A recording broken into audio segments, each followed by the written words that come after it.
welcome to another episode of the Para Perspective with me, Leah, your host. And guess what? I'm on screen this time. What? Yes, I have made a whole ass video out of this, and it is on our YouTube channel at Para Power Philly. Look, I don't need to see it, but I actually wearing our new Power shirt that I designed. It's on our merch shop. Yeah, I had to put the link in the chat in the description because we haven't reached that yet. But anywho, let us please get on with this episode, right? So, in this episode, we are going to talk about a few things. First, SMART goals, what it is, and how to create them for you and your students. Two, executive function, a simple definition, and how to incorporate them into your SMART goals. Three, updates on the first annual Para Power Summer Workshop. And of course, our I Survive 2021-22 school year Para Power Happy Hour. And finally, I'm going to leave you with an inspirational thought of the day. Let's get it, y'all. All right, so let's start. First up, let's talk about setting goals. Now, this ain't a video or episode about what we should have done. Like my homegirl said in Sister Act 2, ain't no shoulda, woulda, couldas, okay? Let's just rock it out right now. So, we know that having goals are important. Oftentimes, many of us set goals that aren't measurable or realistic. I know I have. I'm going to lose 50 pounds or I'm going to finish, you know, I'm going to be the best para ever, blah, blah, blah, blah, blah, blah, blah, blah. Yeah, things that are unattainable are not realistic. Or I'm going to run the Broad Street Run, but I've never run a day in my life. I'm going to have my personal best and do a 10-minute mile. Yeah, not realistic. Anyways, this means we set ourselves up to fail from the very beginning because our goals are not realistic, they're not measurable, and they're not timely. So, we're going to learn how to set what SMART goals are and how we want to improve for next year.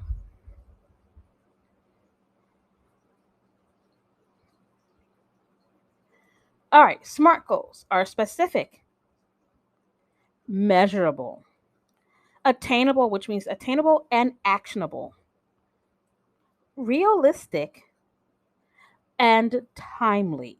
That means there is an end goal. Okay, so when I mean by specifics, we need to clarify the who, the what, the when, the where, and the why of our goal. We can do this with our students too. So have a discussion about using words that are specific versus those that are ambiguous. So of course, you guys explain what that is, or subject to inspiration. So you can say the area I'm going to focus on. So I want to write fourth grade sentences. I want to read 5 books, that kind of thing. Measurable.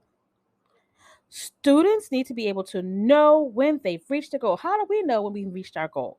If they are making progress toward it, have a discussion about quantitative versus qualitative measurement. Again, a little tricky with ours. We can definitely do this. Even do a data tracking sheet where they can measure it out themselves. I'll show you the next slide. You'll see what I'm talking about. A goal sheet. So there's a goal sheet. You can have like all of the goals on there, and they can color them in. We're going to talk about that next one. Attainable or actionable. So students need to be realistic about what they can achieve this school year, or us, with timely and time and resources that they have available. So let's say you're transitioning, your kids are transitioning from high school to adults. So you can say they're going to college. That's a really good goal, where I'm going into a trade. But for that's pretty far in the future for like a middle school or elementary school student. So you want to work with your student to help them understand that goals must be something that they can take now, that they can take action on now, that they can plan it out and do it right now. Not something like I'm going in the future. That's a long-term goal. Like I want to go to school to be a doctor. I want to be a pediatrician. That is a goal. But now you have to break it down into chunks. Relevant is the next one. Students should be able to explain the personal and academic benefits. So I'm talking about some really like, what is the benefit of this all? Like, what is the point of you doing this goal, having this goal? Honestly, what is the point? Are you just throwing it out there so somebody shuts up? Or are you really sure this is what you want to do? Tell me why. Tell me why you want to do this. You should be able to say, I want to read 5 books because I want to move on.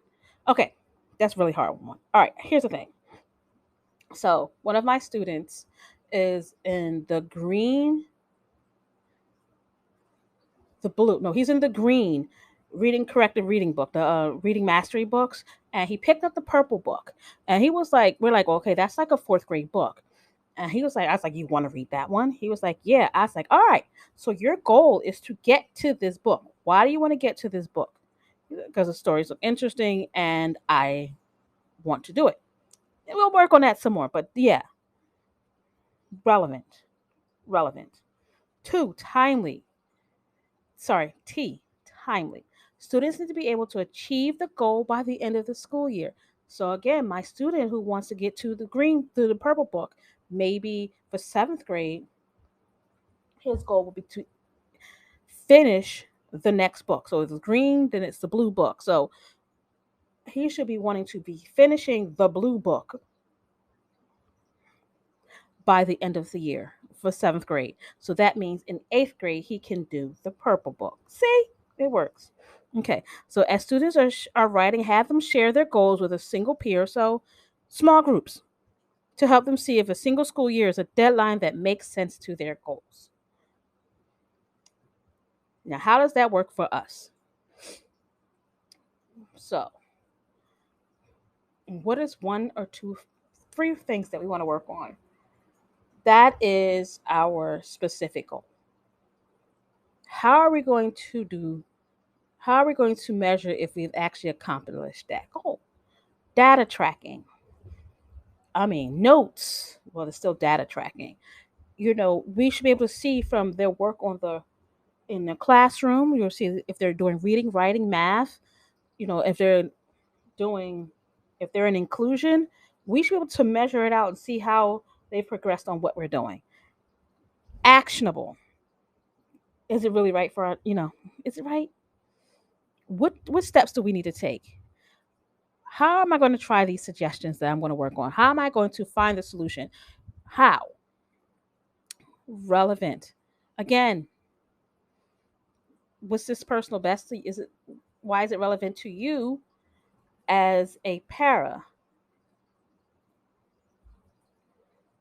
Timely, quarterly, yearly, weekly, monthly, all up to you. That's how we do it. Whew, I hope this is okay. I hope that is helpful. So, another way that I think is very important is when we talk about students is them to set their own goals. We have to give them a buy-in into their own learning because a lot of times they're very passive and I think it's such a cop out and I don't like it. I really don't like it because they're just blah blah blah blah blah blah blah blah blah blah blah blah. They don't really care. They don't have a end date. They don't want for anything. They don't have anything to work for, so they don't care. So I was on Teacher Pay Teacher. Actually, I saw it on Facebook, and then I had to go hunt it down on Teachers Pay Teachers. So it's about keeping my kinders busy. Now she has a edible goal, my big list of 1st grade goals, and you can edit out like the different goals that you like to put in as things for like math, writing, science. I mean, you can definitely do one for like social skills or group play, and we got like my big list of 1st grade goals. It's like $5 on Teacher to Pay Teacher, and like I said, you can edit out all of like my first grade goal. You can put like my 6th grade goal, my 7th grade goal, my 12th grade goal, like that. And the student actually actively participates in setting their goals. And when they accomplish that goal, this is the measurable part, they color in the gold star and you reward them with a little certificate like, hey, you did that. That is measurable. My other things, I'm thinking about crafting for students, maybe another one too. So I got this one from what I have learned on Teacher Pay Teacher, and it's a goal setting craft activity, and it is 375, and it's you can probably do as a smart goal, but I think it's like an overall achieving overall goal. So you can do like a school goal. You got two school goals, a personal goal, and they can color it and they can personalize themselves. And art, always add art. I am one for art. We all know you got to learn how to add art to stuff because this it activates a different part of the brain, and sometimes you remember a lot longer. Whew, I hope that helps because I am going to actually buy these two, and I'm going to do one for myself, and so because you got to model it for the kids, and I'm going to have them do this in September once we got our groups together. And I hope y'all order the same thing too, and we can post them on Instagram and Facebook and hell, even TikTok, and see what we got. I would love to do this. Would y'all? Oh my god, would y'all? Okay, now let's get into the nitty gritty of it all. Executive function. What in the world is executive function?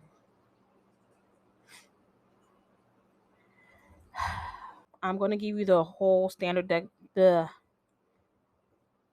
definition of executive functions, and then we're going to break it down a little bit. Okay? So, the executive function here is the whole definition. The executive function is a term used to describe the brain process that helps us plan, organize, and manage time. It includes abilities like problem solving, planning, abstract thinking, attention, flexibility, working memory, and motivation. So, executive function skills.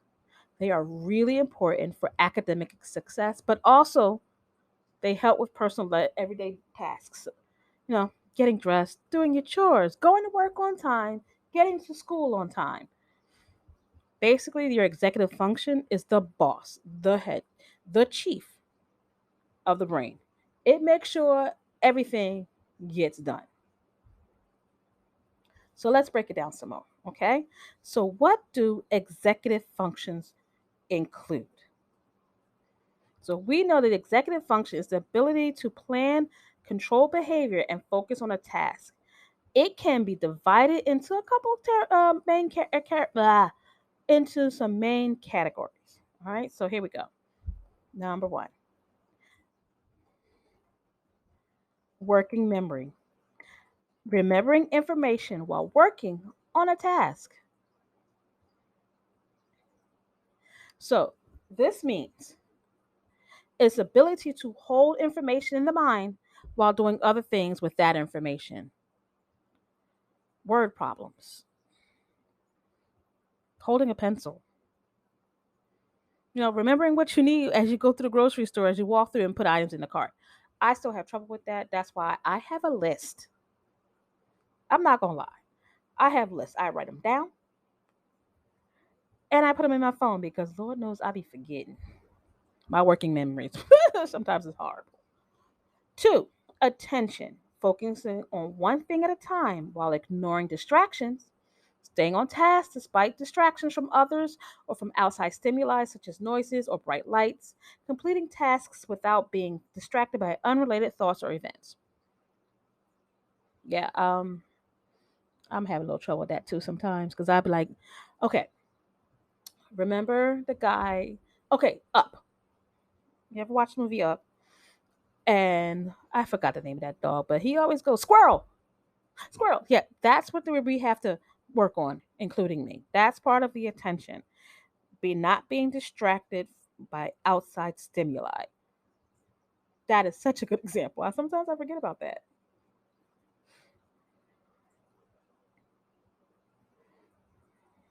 It also means, all right, so let's keep going.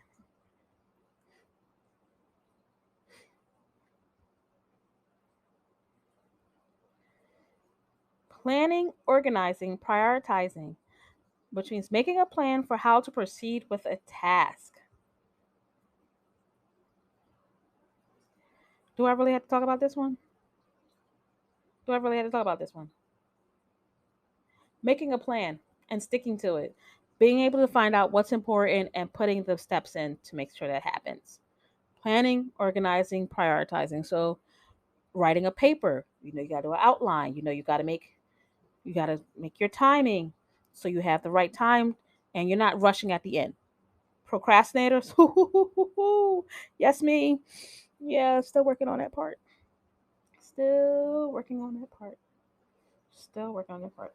But yes, planning, organizing, prioritizing. Shifting and flexibility. We're about to change course, being able to change course when new or information arises. What do I mean by that?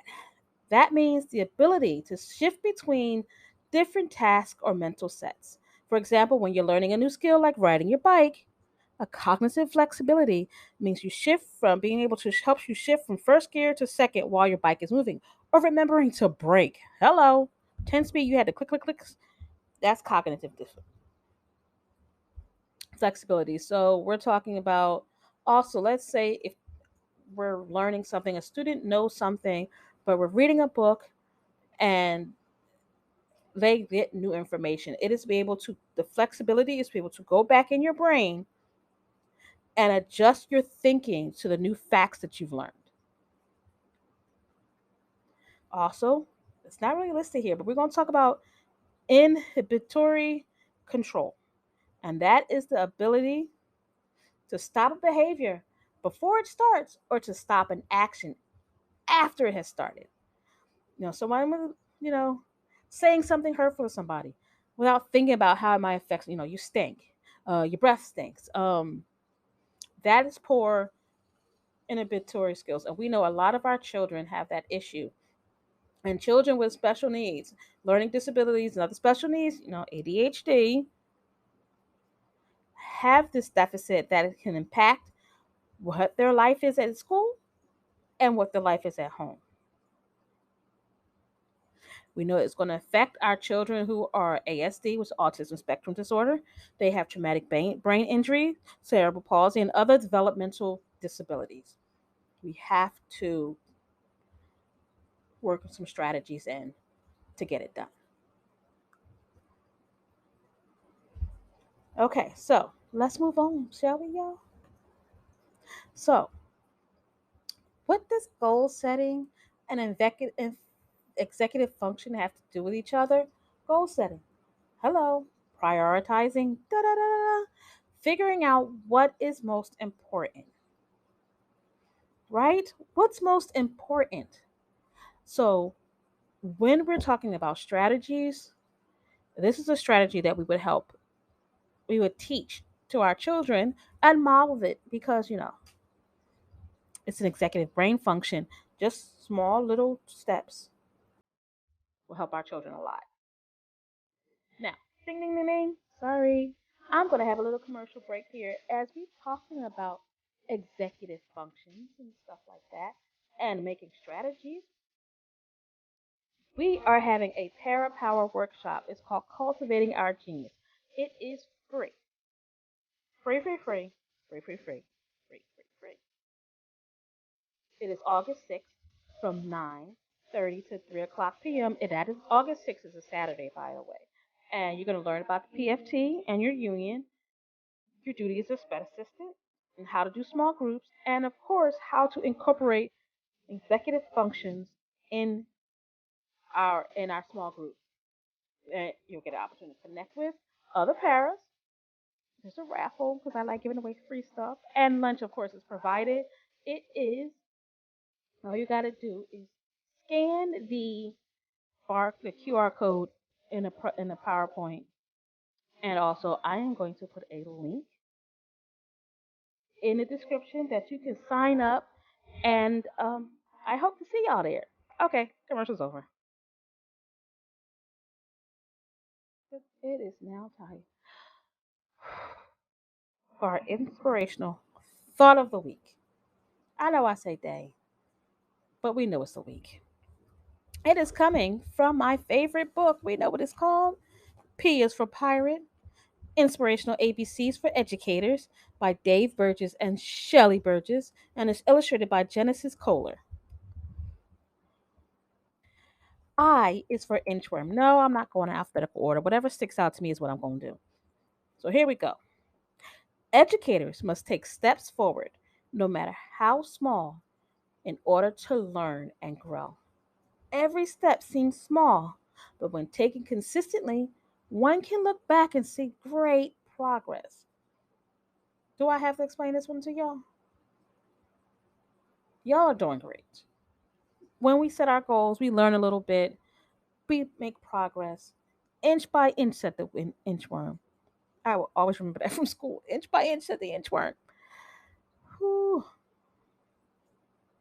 All right, I have almost finished running my mouth. And I just want to end off with this one thing. We are having a happy hour. Yes, a happy hour. The Parapower Philly is having an I Survived the 2021-22 school year. It is at the Attic Brewing Company, June 10th. That's a Friday. Hopefully, in a payday. It is on 137 Berkeley Street, which is off of Wayne Junction. It is BYOF. Bring your own food. Okay, so you can either BYOF, and there's a couple poppy stores around here, and I absolutely love Sister Muhammad's on the other side of Wayne Junction. Please go there and order some food. She is a wonderful, wonderful cook.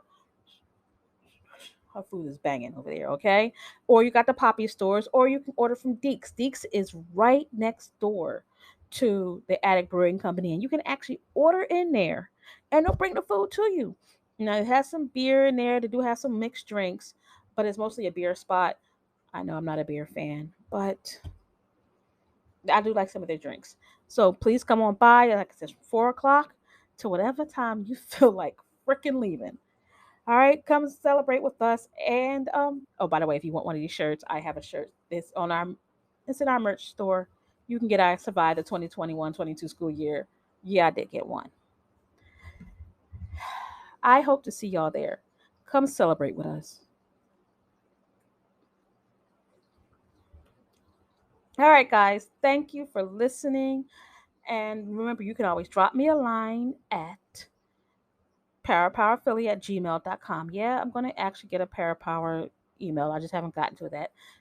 Comment, like, share on YouTube after you watch this video and listen to me ramble on.